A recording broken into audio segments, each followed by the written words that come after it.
Exercise 1.4ல் 6th சம்மு let A equal டுன்னு ஒரு செட்டு கொடுத்துருக்காங்க. அப்புறம் பிங்கிற செட்டு நேச்சுரல் நம்பராக இருக்குது. ஏபியும் ரிலேஷனில் இருக்கிறாங்க. அந்த ரிலேஷன் எப்படி இருக்குது? F of X equal to X கியூப்னு இருக்குது. சரியா? இப்போது ஏ கொடுத்துட்டாங்க இல்லையா? A equal to 1 2 3 4. இப்போ பி எப்படி இருக்குதுன்னா நேச்சுரல் நம்பர்னு சொல்லிட்டாங்க. நேச்சுரல் நம்பர்னால் 1 2 3 4 இப்படியே போயிட்டே இருக்கும் இல்லையா? ஆனால் இந்த ரிலேஷன் எப்படி இருக்குது? இவங்க ரெண்டு பேருக்கும் ஃபங்க்ஷனு இந்த ரிலேஷனில் இருக்குது. சரியா? F of X equal to X கியூப்னு இருக்குது. எக்ஸ் கியூபுங்கிற இடத்துல எக்ஸுங்கிற இடத்துல இந்த நம்பர்லாம் போட்டோன்னா இங்கே எனக்கு ஒரு வேல்யூ கிடைக்கும். இங்கே பி பாயிண்டில் கிடச்சிரும். சரிங்களா? இப்போ நம்ம என்ன பண்ண போகிறோம் பாருங்கள். X equal to 1, X equal to 2, X equal to 3, X equal to 4ன்னு போட போகிறேன். எங்கே? இந்த ரிலேஷனில் இதை போட்டு இந்த வேல்யூ எடுத்துன்னு வந்து இங்கே இருக்குதான், இங்கே இருக்க கண்டிப்பாக இருக்கும் இல்லையா? ஏன்னா பாசிட்டிவ் நம்பரு 1லேருந்து இது இன்ஃபினிட்டி தானே இல்லையா? அப்போ கண்டிப்பாக இந்த நம்பர் இங்கே இருக்கும். நம்ம அதையும் இதையும் ரிலேட் பண்ணிக்கலாம்.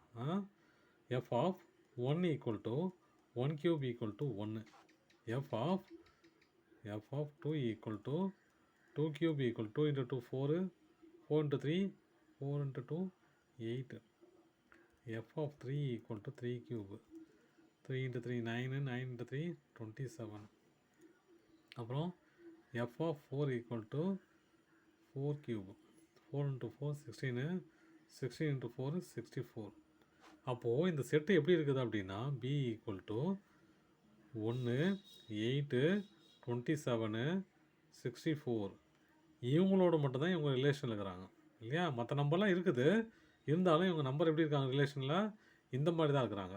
இப்போ அந்த செட்டாக எழுதணும் அப்படின்னா இது ஏ, இது பி. ஏல என்ன கொடுத்துட்டாங்க? 1 2 3 4 நம்பர் தான் கொடுத்தாங்க. ஆனால் இதில் இன்ஃபினிட்டி 1 2 3 இப்படியே போய் 8, இப்படியே போய் 27, இப்படியே போய் 64, இப்படியே போயிட்டே இருக்கும் இல்லையா? ஏன்னா இது நேச்சுரல் நம்பர் ஃபுல்லாகவே கொடுத்துட்டாங்க. இப்போ 1 போட்டதுனால எனக்கு என்ன கிடச்சிது? 1 கிடச்சிது. 1 ஒருத்தரோட ரிலேஷனில் இருக்கிறாங்க. 2 போட்டதுனால 8 ரிலேஷன் ஆகிறாங்க. 3க்கு 27 ரிலேஷன் ஆகிறாங்க. 4க்கு 64 ரிலேஷன் ஆகிறாங்க. எல்லாருக்கும் ஒருத்தருக்கும் ஒரு ரிலேஷன் தான். ஒரு இன்புட்டுக்கு ஒரு அவுட்புட்டு தான். அதனால் இது 1-to-1 ஃபங்க்ஷன்.